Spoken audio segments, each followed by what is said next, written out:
La série aurait pu s'appeler Terminator Dark Fate, la revanche, hein, parce qu'on a Schwarzenegger contre Gabriel Luna, soit le T800 de Dark Fate contre le Rêve 9 de Dark Fate. Mais c'est pas du Terminator, bien évidemment, c'est bien meilleur. Alors, Foubar, critique sans spoilers. Je vais vous parler du synopsis, un petit peu du casting, mais surtout des gros points positifs, parce que je n'ai quasiment que du positif à dire. Il y a quand même un petit défaut dans la série, en tout cas au début de la série. Mais ça a été une énorme surprise. Je ne m'attendais à rien, puisque c'est sur Netflix, et que Netflix, voilà, vous avez compris, Netflix, moi, plus ça va et moins j'en regarde. Mais finalement, Schwarzenegger en très grande forme. D'un côté, sur Paramount+, on a Tulsa King avec Sylvester Stallone. De l'autre côté, on a Feubar sur Netflix. Alors, les deux séries n'ont absolument rien à voir, hein. Tulsa King, c'est beaucoup plus mafia, un peu plus sérieux, avec de l'humour. Là, on est dans du divertissement, on est dans de la comédie d'action décomplexée, façon L'arme fatale. Mais je vais y revenir. Alors, déjà, Foubar, ça veut dire quoi? C'est une expression de guerre. Alors, j'en crois que ce que j'ai lu sur Wikipédia, parce que je savais pas ce que ça veut dire, j'ai tapé, j'ai dit, mais ça veut dire quoi, Foubar?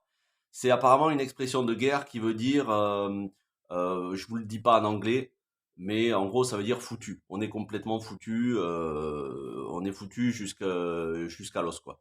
Donc, c'est une expression qui s'utilise aussi en termes informatiques, apparemment.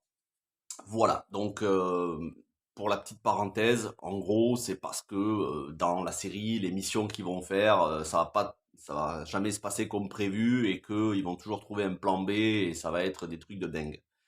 Alors, Foubar, de quoi ça parle? On y suit Schwarzenegger, donc son personnage s'appelle Luc Brenner, si je me souviens bien, qui est un ancien de la CIA, ça fait 40 ans qu'il est à la CIA, et il va prendre enfin sa retraite.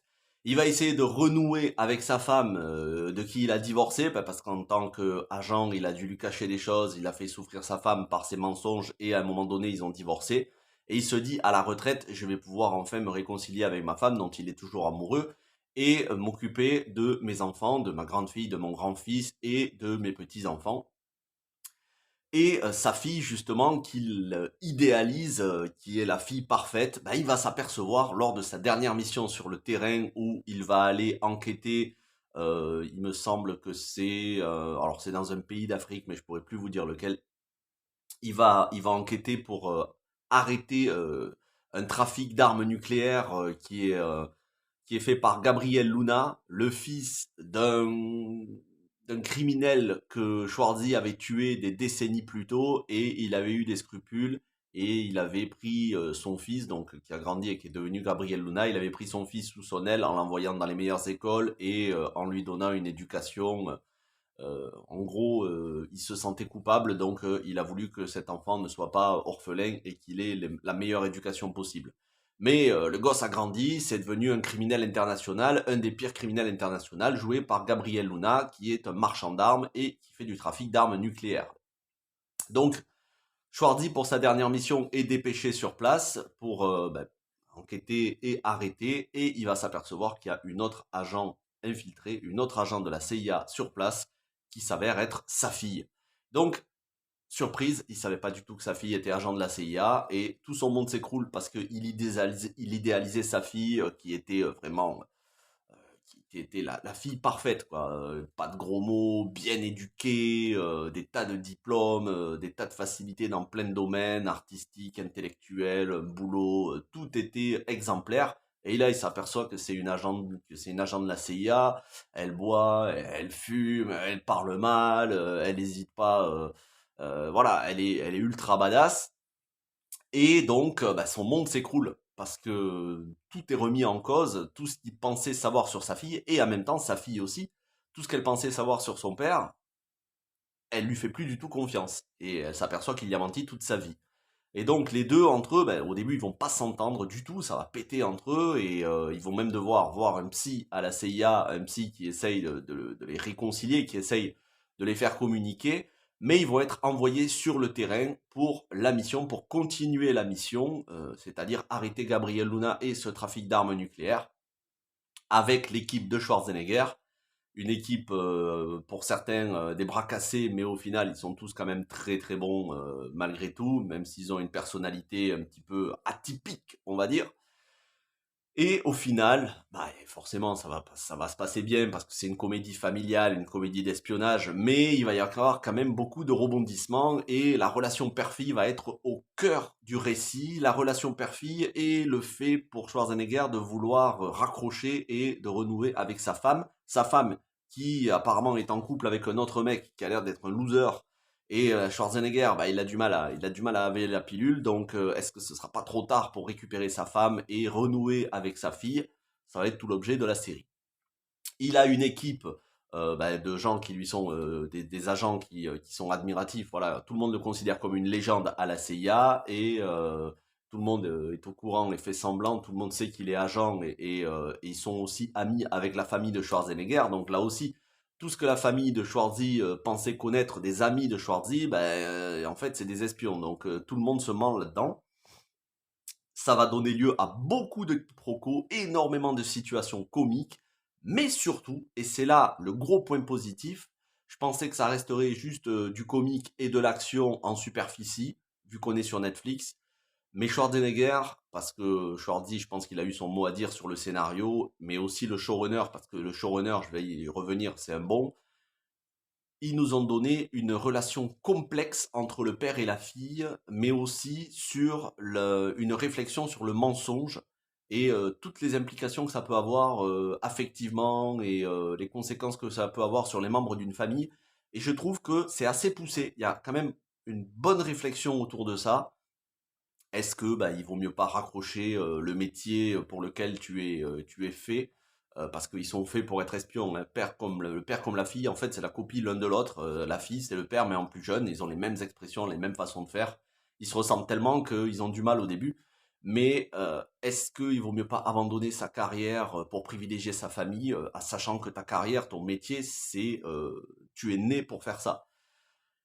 Il va y avoir beaucoup de réflexions là-dessus. La relation père-fille est très touchante, vraiment. Je trouve que c'est peut-être ce qui est le mieux travaillé, mais aussi les personnages qui gravitent autour, et ça va se complexifier avec les sentiments de la fille de Schwarzenegger, qui est fiancée à un mec qui a l'air très sympa, honnête, droit, et en même temps, ben, elle lui ment. Elle a vu les mensonges que son père, ce que ça pouvait entraîner comme conséquence sur le mariage de son père et de sa mère, et elle est en train de faire la même chose, elle s'en aperçoit pas, et dans le même temps, elle va petit à petit commencer à avoir des sentiments pour un des collègues, un des membres de l'équipe de son père. Donc tout ça va se complexifier. On est sur quelque chose qui est absolument pas du nuche, c'est pas du tout mièvre, on reste pas en superficie et dans des stéréotypes. Bien sûr qu'il y a des stéréotypes. On est sur Netflix et on est dans une série d'espionnage. On a déjà quasiment vu tout ce qui peut exister en série d'espionnage. Voilà. Mais malgré tout, il y a de la profondeur scénaristique. Les dialogues sont excellents. Il y a des moments plus graves. Il y a des moments d'émotion. Il y a des moments dramatiques. Il y a énormément d'action. C'est blindé d'action, de paysages différents. On voyage aux quatre coins du monde. Ça, c'est génial. Et puis Schwarzenegger en très grande forme. Si vous avez aimé le côté comique de Schwarzenegger dans Terminator à partir de Genesis et Dark Fate, mais pas seulement, dans tous les films, surtout Expendables. Bon, peut-être que Terminator, Genesis et Dark Fate, c'est pas forcément le meilleur exemple parce qu'ils n'ont pas été appréciés par un grand public, même si moi j'ai beaucoup aimé Genesis, mais et que les gens n'ont pas du tout aimé le traitement dans Dark Fate de Papy Schwarzy qui change des couches. Bon, là c'est pas le cas, hein, je vous rassure tout de suite, son personnage se rapproche beaucoup plus de celui qu'il a dans Expendables, même si dans Expendables, on le voit pas beaucoup. C'est c'est le Schwarzenegger, cheveux gris, cigare au bec, les biscottos bien saillants et les guns encore plus saillants, voilà, des grosses armes lourdes. Le mec qui fait tout péter, c'est Schwarzenegger dans ce qu'il sait faire de mieux. Et surtout, il y a beaucoup de références à la filmographie de Schwarzenegger, que ce soit Commando ou beaucoup d'autres, mais surtout dans l'humour et notamment des références à jumeaux avec Danny DeVito. Bon, on sent que clairement c'est le patron. Tout le monde est là pour servir Schwarzenegger et lui donner les meilleures répliques possibles pour montrer que c'est un mythe, que c'est une légende du cinéma d'action hollywoodien. La série est là pour le porter sur un piédestal et c'est une très bonne chose. C'est la même chose pour Tulsa King. Elle est là pour montrer que Stallone, c'est un des plus grands. Et cette série Fubar est là pour montrer que il faut encore compter avec Schwarzenegger à l'heure des Dwayne Johnson, Vin Diesel, de tous les acteurs de Scott Adkins et de tous les autres. Attention, Schwarzenegger, ça reste quand même le boss des boss, avec Stallone de notre côté. Aujourd'hui, Bruce Willis, il a arrêté sa carrière pour raison de maladie. Le pauvre, ça fait de la peine. Mais il reste encore les deux plus grandes stars du cinéma d'action. Il faut pas oublier que c'est quand même eux, hein, les boss des boss, quand même. Donc, au niveau du casting, commençons avec le showrunner, Nick Santora, qui donc a créé la série, mais qui a créé avant ça la série Reacher. Il me semble que c'est sur Amazon Prime. J'ai pas encore eu le temps de la voir. Il faut que je la rattrape parce que j'avais adoré les deux films avec Tom Cruise, enfin, surtout le premier film. Et j'ai entendu beaucoup de bien de la série Reacher. Mais surtout, Nick Santora, moi je le connaissais pour sa série qui a été annulée et transformée en film sur, à la base, la plateforme qui a été abandonnée, qui a fait faillite, Quibi. C'était Most Dangerous Game avec Christoph Waltz et Luke Hemsworth, et donc le frère de Chris Hemsworth. Et Most Dangerous Game, c'était excellent. C'était des petits épisodes de 10 minutes, je crois une douzaine d'épisodes qui donc était sur la plateforme Quibi, la plateforme Quibi qui était réservée, qui était spécialisée dans les séries, dans les web-séries avec des épisodes très courts et qui au final faisait des saisons qui faisaient à peu près 2 heures, 1 heure, 1 heure et demie, 2 heures. Et le film avait été remonté en tant que la série avait été remontée en tant que film de 2 heures qui a atterri sur Amazon Prime. Je vous en ai fait la critique. Vous pouvez retrouver sur la chaîne Most Dangerous Game avec Luke Hemsworth et Christoph Waltz. C'était quelque chose de très très bon. Donc Nick Santora ici, il écrit et je suis pas sûr qu'il réalise, mais il crée et il écrit et il produit la série, ainsi que David Ellison, le producteur, le boss de Skydance, la société qui avait produit, bon, qui produit énormément de blockbusters, mais qui avait produit les derniers Terminator. En gros, Nick Santora, il fait un super boulot qui peut faire penser à du Danny Glover sur les 4 films L'Arme Fatale, parce que clairement, ici, on est sur le même style d'humour que L'Arme Fatale, vraiment. Quand je dis L'Arme Fatale, c'est pas seulement l'intrigue policière, c'est aussi l'intrigue familiale. Vous savez, avec Chris la gifle Rock, qui faisait le beau-fils de Danny Glover. Et puis d'un autre côté, on avait Danny Glover avec sa femme qui voulait prendre la retraite parce qu'ils étaient trop vieux pour ses conneries. Mel Gibson avait René Rousseau. Et tous ceux qui gravitaient, ils formaient une grande famille. Bah, c'est un petit peu la même chose. C'est Arnold Schwarzenegger qui dit bah, je suis trop vieux pour ces conneries. Et avec sa fille, et voilà, ils essayent de reformer une famille soudée avec cette famille de la CIA, parce que ces agents, c'est comme des membres de sa famille, une grande famille recomposée. Donc c'est excellent en termes d'action, d'humour, d'interprétation, et donc Schwarzenegger en dehors de lui, qui sont les autres acteurs. Bon, je retiens surtout Monica Barbaro, qui m'a tapé dans l'œil, qui m'avait tapé dans l'œil en juin de l'année dernière dans Top Gun Maverick, qui était probablement un des meilleurs films que j'ai vus ces dernières années et un des meilleurs films 2022. Et elle jouait Phoenix, une des pilotes. Et je m'étais dit, oh, elle est bien cette actrice, faudra qu'elle poursuive, faudra qu'on la revoie. Et ici, elle a le rôle principal aux côtés de Schwarzy. Elle fait sa fille, elle est excellente. Vraiment, j'ai rien à redire. Euh, il y a des dilemmes moraux chez le personnage. Elle a un caractère bien trempé, et en même temps, elle a de la sensibilité. Elle est nickel. Tous les autres acteurs, actrices, il y a surtout Jay Baruchel qu'on connaît pour l'avoir vu chez Seth Rogen et Evan Goldberg dans This is the End, c'est la fin avec James Franco. Il me semble qu'il y avait James Franco. Ouais, il y avait James Franco. Et surtout dans Tonnerre sous les tropiques de Ben Stiller. En dehors de ça, il a fait je crois, du doublage pour la série Dragon, adaptée des films de DreamWorks, il me semble. Mais voilà, Jay Baruchel, on l'a pas vu énormément. À l'époque, quand on avait vu, il était jeune. Maintenant, il a plus de la quarantaine. Et c'est vrai que ça m'a surpris. Je me suis dit, oh, il a pris un petit coup de vieux, Jay Baruchel, qui est habitué aux comédies américaines. Le mec est très très bon. Le mec est très très bon dans la série. Il a un rôle assez touchant du mari un peu naïf qui est pas du tout au courant des activités de sa femme et qui essaye de tout faire pour son couple. Le mec est très très bon. Et en dehors de ça, on a Travis Van Winkle qui joue un des membres de l'équipe de Schwarzy. Lui, vous avez pu le voir dans les 5 saisons de The Last Ship, une excellente série qui était passée assez inaperçue.